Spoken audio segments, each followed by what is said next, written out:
Bonsoir à tous, merci de nous rejoindre pour ce 19-20 à la une de l'édition nationale. Cette attaque terroriste meurtrière à Ouagadougou, capitale du Burkina Faso. Des assaillants ont ouvert le feu dans un café-restaurant très fréquenté par les expatriés hier soir. Attentat qui a fait 18 morts, parmi lesquels au moins un Français.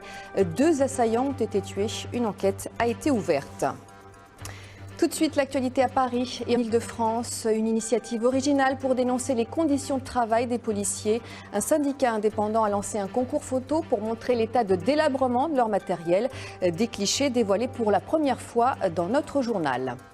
Comment lutter contre les décharges sauvages? À Montreuil, des brigades spécialisées font la chasse aux pollueurs 7 jours sur 7. Nous verrons que la méthode porte ses fruits. Et puis, bienvenue à bord. Notre série de la semaine nous emmène en croisière sur la Seine, de Rouen à Paris. Une escapade pour découvrir les côtes normandes, l'évasion au fil de l'eau, à la fin de ce journal. Locaux insalubres, matériel vétuste, les policiers à nouveau mobilisés pour alerter sur leurs conditions de travail. Et cette fois-ci, ils jouent la carte de l'humour. Ils ont lancé un concours photo pour témoigner de leur quotidien. Un appel entendu par leurs collègues, des clichés plutôt surprenants qu'ils ont accepté de dévoiler pour la première fois à Virginie de la Haute-Maison et Christian Mirabeau. La porte d'un commissariat de Seine-et-Marne, un compteur qui affiche plus de 300 000 km à Paris, ou encore les sanitaires du stand de tir.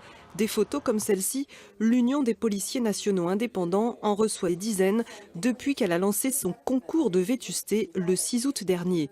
Soumis au droit de réserve, ces policiers témoignent de manière anonyme pour dénoncer cette situation qui porte atteinte à leur sécurité même. Quand vous voyez que sur un parc automobile qui est destiné à un commissariat, admettons il y a 10 véhicules, mais il y en a 7 qui sont immobilisés parce que les freins sont défectueux, parce que l'embrayage est totalement HS, etc. Avec 3 véhicules au lieu de 10, quand vous voulez assurer les missions correctement. Ça peut aussi aller aux armes qui sont inutilisables. Un tableau avec, je sais pas moi, comme je vous disais pour les véhicules, 10 armes, il y en a 9 qui sont inutilisables parce qu'elles sont réformées. Un manque d'effectifs et de moyens que les policiers ont dénoncé en manifestant, surtout à l'automne dernier. Mais depuis, 3 ministres de l'Intérieur se sont succédés et selon l'UPNI, il ne s'est rien passé. Nous avons pas mal des gens de la haute hiérarchie qui sont venus nous voir dans les services, surtout en Île-de-France.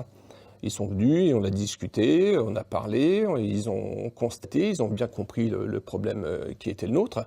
Ils le savent d'ailleurs, il ne faut pas se voiler la face, ils sont parfaitement au courant de ce qui se passe. Oui, effectivement, nous réunir, nous écouter est une chose, et puis après faire suivre les idéats des collègues, là, c'en est une autre. Les policiers seront de nouveau dans la rue à la mi-septembre pour dénoncer leurs conditions de travail.